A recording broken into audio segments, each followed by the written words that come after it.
Sandy Hook, America reached a new low. 20 children were killed. The youngest, Noah Pozner, was just 6 years old.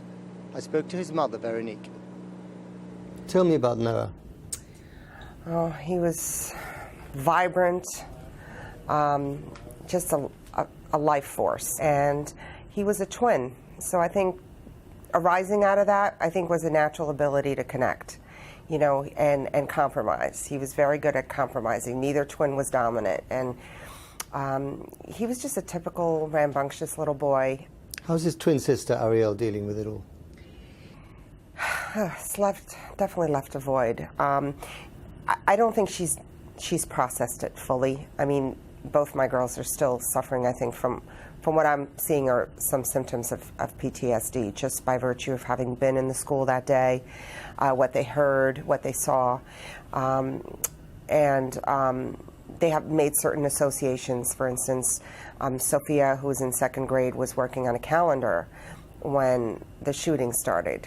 So she won't look or touch or talk about calendars. She's got this negative association with calendars.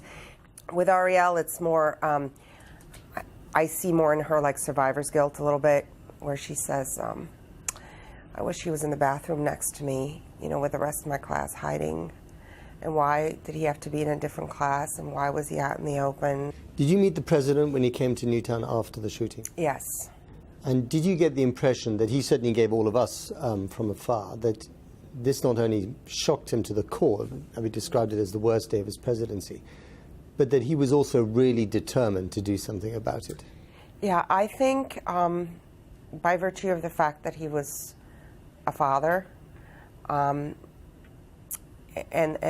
well, I think the youth of the victims in this case really has struck a chord nationally and internationally, just because it runs afoul of our most basic human instinct, which is to protect our young. You know, But are you confident that he's able to turn the nation's grief and his own personal shock into genuine action, into genuine reform over guns?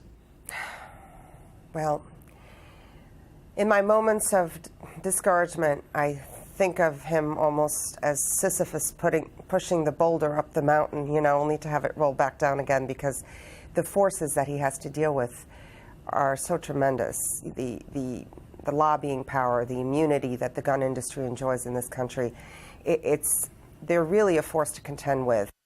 Are you afraid that despite all the grief and the suffering, the death of your child, it certainly won't be forgotten ever, but might not lead to the kind of changes that people were talking about in the days afterwards, that this might become like Virginia Tech or Aurora or Columbine, another shocking milestone in the history of America, but ultimately one that doesn't really change the way things are?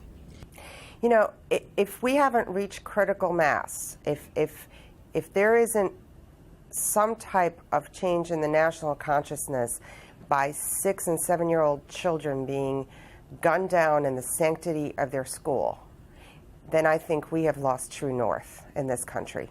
Our compass is broken, and our priorities are completely off kilter. I'm amazed that you can talk about all this with such composure. I'm not always composed. I cry every day. I'm just a private person.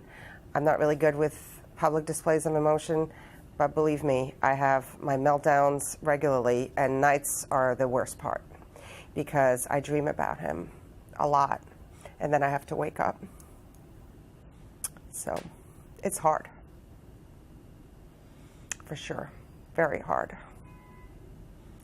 Never realized what a void a 6-year-old can leave until they're gone. You know, he was like a one-man tornado. He was just a great little guy. I know we'll never forget him, and I know every family that was affected will never get past this. But I hope it can have a ripple effect, you know, like that stone in the pond, and affect the rest of this nation. Veronique, thank you very much indeed. Thank you for having me. I appreciate it.